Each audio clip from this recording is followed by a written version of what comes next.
Newzroom Afrika reporter Tumaole Mohlaol is in Makhado tonight. And Tumaole, some of the survivors from this bus crash have gone back to the scene tonight. What are they hoping to get from there?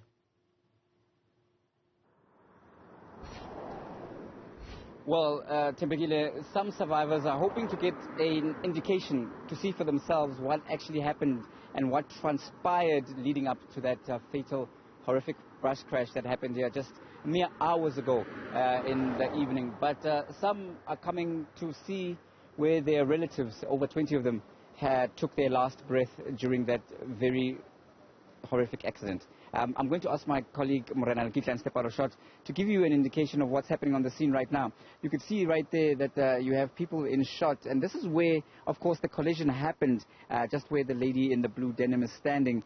We are told that the collision between the cash in transit vehicle and the bus happened just meters away from there. In fact, on the opposite side of the road, there would be an indication that perhaps one of the vehicles lost control because the barrier is bent. As the people look there to see what happened, the barrier is bent, and then the bus seems to have come right across the side of the road. You can see there the barrier on the side of the road sort of bent backwards into the thick foliage there of trees.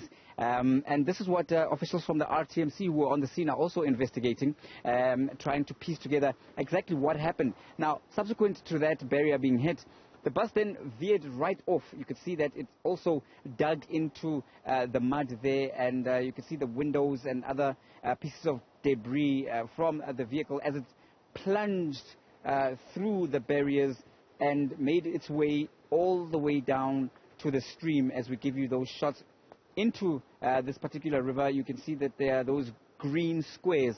Now, those squares would be, of course, part of the seats of the bus.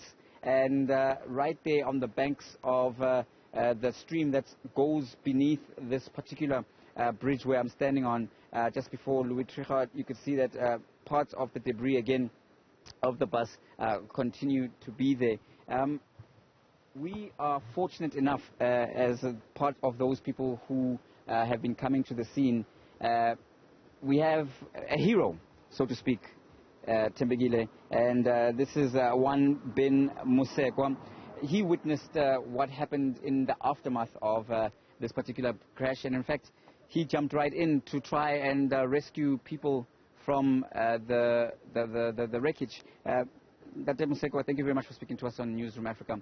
Please recount what happened in the moments following this crash. What did you see, and what made you decide to jump in and try and save some lives? I was on my way from Trichardt going to Musina. When we approached, we saw that there is a cash in transit car that's on the opposite side of the road. It showed that there was an accident. On the opposite side, we saw a few people standing on the banks of the cliff, so we were checking. And then upon arrival, we noticed that, no, this is a big accident. So I parked the car on the side and jumped over to try and see what I can do to assist. When I arrived here, it was, I don't know how to even explain it. A whole lot of people were on the ground. When I looked over the bridge, the bus was there with other people trying to come out of the bus through the windows. And I don't know what came over me. I just decided to jump down there and start helping. And basically, when you started jumping down there to start helping, I see you've also got scratches on your hands and your legs. Can you show us what caused these abrasions on your hands and legs? What happened when you got over the bridge? Tell us, take us through that event. Basically, here it's the cuts from the bus as I was pulling the people from the bus to the safer place outside. Because if you see where the bus was lying, the water is also passing there as well. So some people were trapped by the bus and water passing through. They were drowning because of that. They couldn't move or anything. At some point, I went on the other side of the bus where a woman was trapped trying to swim and she couldn't. I jumped into the water to save the woman. I also drowned. Luckily, some guys were here as well helping. He pulled me out and the woman came out safe and alive. So, yeah, that's it. How must you be dealing with the trauma of what you have seen and what you've been through Was it important for you to come back to the scene, and how is that helping in your process of processing what you also went through, almost having lost your own life in a bid to try and help others? It was very much important to see what really happened, because yesterday I was not even myself. I don't even know what happened. So I came back here to really see what was happening, how we managed to save so much lives. We got almost, I would say, 30 people out from the bus onto the roads, into the ambulances, to the hospital. We're working hand in hand with the paramedics and the guys from fire brigade in Trichardt. I know one guy, Victor, he worked well with us. It's the most traumatic part is when people were taking videos while we were busy trying to recover people from the accident. There was a whole lot of people standing here on the bridge looking down, taking videos while we're fighting to get people outside. I snapped, I swore at them. At the end of the day, we could save whoever we could save. And there's one traumatic part wherein I found I should say a 14-year-old or 13-year-old boy standing right here, and he kept on saying, my little sister is crying in the bus, and now I can't hear her. When I jumped into the bus, I didn't even know what to say. I looked at the boy, didn't know what to say to the boy as well. He said to me, my mom is also there. I went back, looked for the mom. I also didn't know what to say to the boy. The boy was sitting here crying on his own.